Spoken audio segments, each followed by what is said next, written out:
the space siren who's heating up things for the crew on the Star Trek Voyager. Here she is, the new star of that great series. Here's Jeri Ryan. Hi, Jeri. I'm Regis, and this is Kathie Lee. Hi. Nice to meet you. Welcome. Jerry, now let me get this straight. You know, I have trouble following the Star Trek Voyager thing because who's a Borg, who's a human? I just can't get it. Who's female? Yeah. Well, it's kind of hard to tell sometimes. What? Half? I am a former Borg. A former Borg? I was a human being who was assimilated into the Borg at the age of 6. So I was essentially raised by a Borg. Yeah, pretty much. That's sort of how the Borg reproduce. They so the take body's another human. Species. Yeah, pretty much. I mean, the Borg is part, let's see, how do I describe them? They're part mechanical, part human. Yeah. Or whatever species it is, part organic. But where are these Borgs from? Borgland? Where are they from?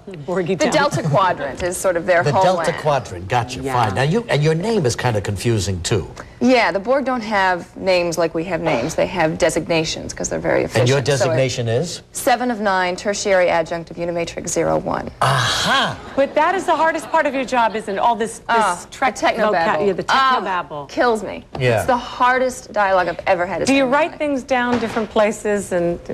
Yeah, I was determined in the beginning I'm not going to use cheat sheets. I'm going to, I can't do it. It's like learning a foreign language. I had to memorize Russian for the last show I was in, Dark Skies. And it's very similar to this. I'm just learning random syllables because these words don't mean anything if you've never heard them before. But they mean something to the Trekkies, They boy. do. They take and they all all, that. they do have meanings. And now I have, all the Star Trek dictionaries so I can look up what I'm saying and Well, you understand just came it. back But from yes, one I of do the- use cheat sheets sometimes. She just came back from one of those Trekkie conventions this weekend I thought in you Florida, did, right? my first convention. And how was it? It was a lot of fun. You survived. I did survive. I did survive. I was wondering. But What are those fans like? Are they slightly weird, or are they?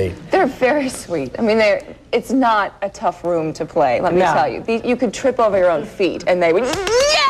I mean, they just love anyone remotely associated with Star Trek. They're so sweet. This thing around your eye, did that happen after you became half a Borg? Yes, I used to have a laser over my eye when I was full Borg. So that's sort of, residual Borgness. Yeah, a little Borg. Residual And Borg. what about this costume? They say it was terribly tight. How This tight one is was it? actually not the one that was fainted in. ridiculous. That was the Borg. For the first 2 episodes, I was a Borg, which is, mechanical and heavy rubber suit. And it was very snug around the neck once the Snug around the I had a neck? bald cap. I had a latex bald cap, which was about a ½ inch thick. So when it was fitted to my bare neck. Yeah. So once the latex prosthetics were on, it was too tight.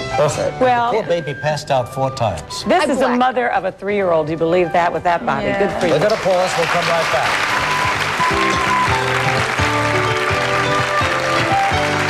Say goodbye now to all you Borgies out there. Star Trek Voyager is on Wednesday nights now at 8 o'clock. 8 o'clock on the UPN. Jeri, thank you very much. Thank you very much. Some members of our studio audience will